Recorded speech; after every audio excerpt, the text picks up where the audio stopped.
É ritmo de carnaval e com muita euforia. A edição do Oscar de 2025 tá chegando e o bloco de Ainda Estou Aqui tá na área. Da concentração, o Fazendo a Parte traz outras grandes lembranças do Brasil na premiação. Por quê? Não dá para falar de Brasil no Oscar sem citar o nome de Carlos Saldanha. Brasileiro radicado em Los Angeles há muitos anos, ele tem um extenso trabalho em filmes com animação 3D. Inclusive, estava na equipe de A Era do Gelo, de Robôs, e posteriormente dirigiu os filmes A Era do Gelo 2 e A Era do Gelo 3. Na edição de 2004, Saldanha gravou seu nome na história do Oscar, com a indicação de O Mundo Perdido de Scratch ao Oscar de melhor curta-metragem de animação.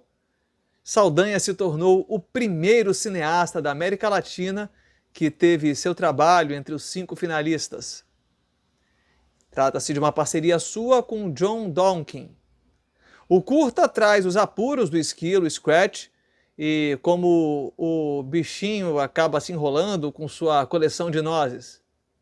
No dia da cerimônia, o trabalho dele acabou desbancado pelo curta Harvey Crumpet. Na edição de 2018, Carlos Saldanha voltou a ter seu trabalho reconhecido pela Academia, mas em outra categoria, melhor filme de animação, com O Touro Ferdinando.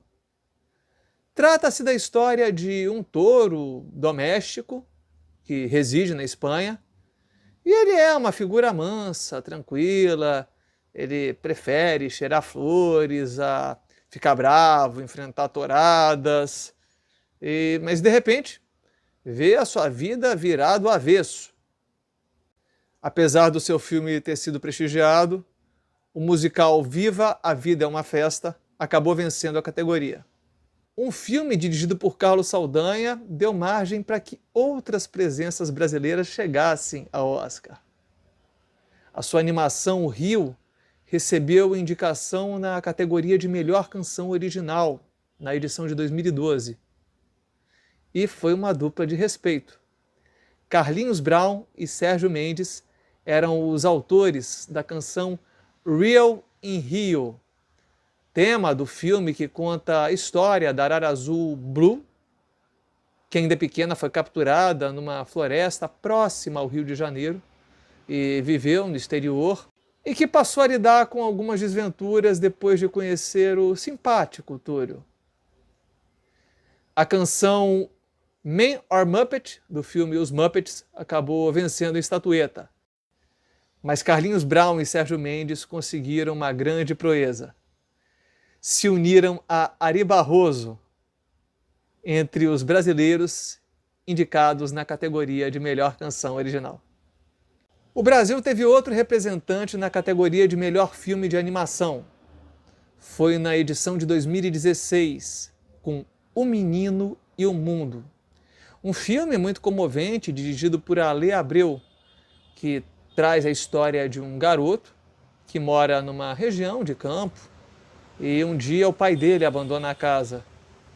Com isso, o menino faz as malas, parte à procura desse pai e acaba se deparando com um mundo que é cheio de desencanto. O filme é emblemático, mas o vencedor da categoria acabou sendo o blockbuster Divertidamente.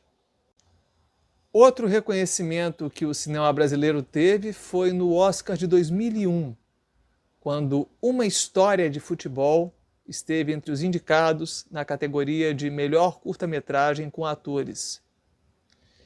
Dirigido por Paulo Maclini, o curta caprichadíssimo, que tem roteiro de Zé Roberto Toreiro, Maurício Arruda e do próprio Paulo Maclini, foi feito a partir de depoimentos de Aziz Adib Naufal. O elenco tem Zé Rubens Chachá, e a participação em off de Antônio Fagundes. Também há muito reconhecimento a brasileiros que retratam histórias reais. Em 2022, Lead Me Home foi indicado na categoria de melhor documentário em curta-metragem. Um dos diretores é o carioca Pedro Cos. Ele fez em parceria com John Shank.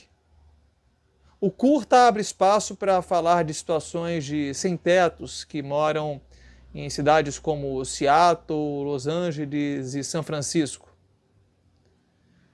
O trabalho foi derrotado por A Rainha do Basquete, um curta sobre Louisa Harris. Na categoria de melhor documentário em longa-metragem também há muitos representantes. Alguns deles em coproduções. A edição de 79 teve Raoni entre os 5 finalistas. Feito por Luiz Carlos Saldanha, em parceria com o belga Pierre Dutillet, ele fala da história e da rotina dos indígenas que na época viviam no Parque Nacional do Xingu.